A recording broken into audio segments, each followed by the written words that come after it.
Welcome back to the channel. Today we'll be installing Kali Linux version 22.4 in VirtualBox on a Windows 10 PC. Before we get started, let's take a look at the minimum requirements for RAM. The lowest that you can have is 2 gigs of RAM. 4 is recommended for disk space. You can want at least 20 gigs of hard disk space, 2 CPU cores, the Kali Linux ISO image file. You can use VirtualBox and the extension pack. And if you don't have that installed, you can check out this video and I'll walk you through the steps apps. All the steps and tools used in this video will be linked in the description below. If you find this video useful, please consider subscribing to the channel. With that out of the way, let's take a look at getting this installed. So right our desktop. I'm going over to Google. And I'm going to search for linux.a, and kali.org is the official URL. We'll just go over here and I'm going to click on the download option, and it's going to give us quite a few options here to choose from. We're going to be doing the bare metal.a. Now you can also get the virtualized version for this. I've had some issues with it in the past, so that's why I'm going to be using bare metal. But if you want to go ahead and try it out, the installation is going to be very similar. And click on this, it's going to bring us down to the bare metal section. So the version that we're going to be installing is Kali Linux 2022.1. Then we're going to be downloading the 64-bit version. And as you can see, the installer is right here, and this is going to download the ISO image file. So we'll just click on that and let it download. The size of the file is 2.8 gigs. So what we'll do is we'll skip over to the part where this is already downloaded. So we have the ISO image file downloaded right now. You can see it's completed, and you want to make sure you know where you have this downloaded because you're going to have to point to it later. I have mine in my downloads folder, so know exactly where it is, which is great. So I'm going to go ahead and minimize these right now, and I open my VirtualBox Manager. Inside the VirtualBox Manager, we're going to click on the new button, and in here we're going to give it a name. The machine folder we're going to leave as default. The type we're going to leave as Linux, and in the version you can select Debian 64-bit because that's what it's based on, and then click on Next. So inside RAM, the minimum for RAM is 2 gigs, anything over 4 is going to do better, it's just going to run more smoother, so I recommend 4 gigs or greater. Then click on Next, we're going to leave the Creative Virtual Disk Now. Option selected, and then click on Create. VDI is fine right now, so we'll leave that as is and click on Next. Dynamically allocated, it is fine. We'll click on Next, and for disk space, you need to have at least 20 gigs available. I'll put it in 30 here, but 20 gigs is the minimum, and then you click on Create. So you can see over here on the left-hand side, we have the virtual machine now created. We're going to do a few small modifications.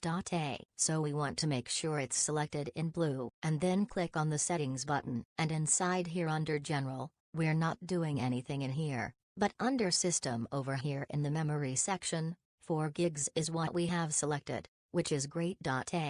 If you want to give more in this green space, you can go ahead and do that. Under Processors, you only do need 1 CPU. The more CPUs you have allocated, the more smoother it runs. So I'm going to max mine out to 4. Inside Display, we're going to max out the video memory again. This is going to make a significant change. It'll just look smoother on your display. And then under Storage, this is the most important component. You want to select the empty disk over here and then the disk over here on the right hand side and choose Use a disk file. Now we need to point to the ISO image file that we had just downloaded, which I have right over here. So I'm going to select that and then click on Open. So that's good to go. We have everything done. If you want to make any other changes to this virtual machine, you can do that in here. And then when you're done, you can click on OK. We're ready to start this virtual machine. So we have it selected on the left-hand side, and we can click on the green Start button over here, and it's going to begin the installation. So we get a menu, and what we can do is we're going to be doing the graphical installation.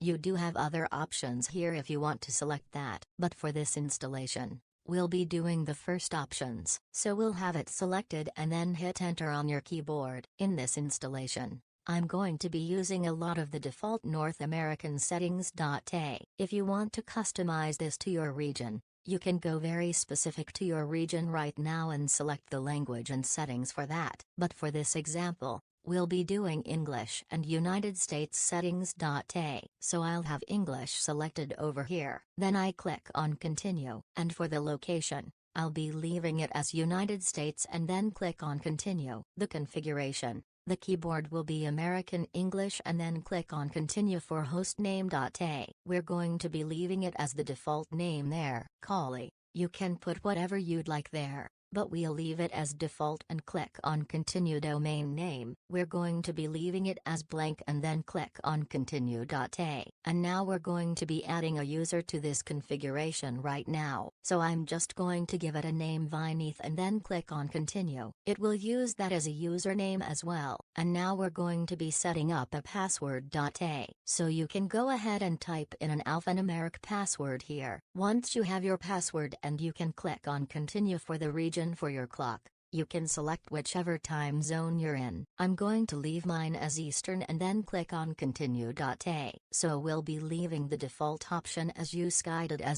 use entire disk. Click on continue and we'll be leaving the first option here selected and then clicking on continue. And this is all fine.a. We're going to leave it all in one partition. Click on continue.a. Click on continue and now we're ready to write changes to the disk. So we'll click on continue and we're ready to write changes. So we want to select yes and then click on continue. So now it's going to install the operating system.a. This part might take a few minutes. So what I'll do is I'll jump over to the next step. So just a few more steps here. We're going to be leaving the desktop environment, all these options as default.a. If you want to go ahead and install other packages, you can go and do so. What we're going to do right now is we're just going to click on continue and it's going to install those packages we had selected.a.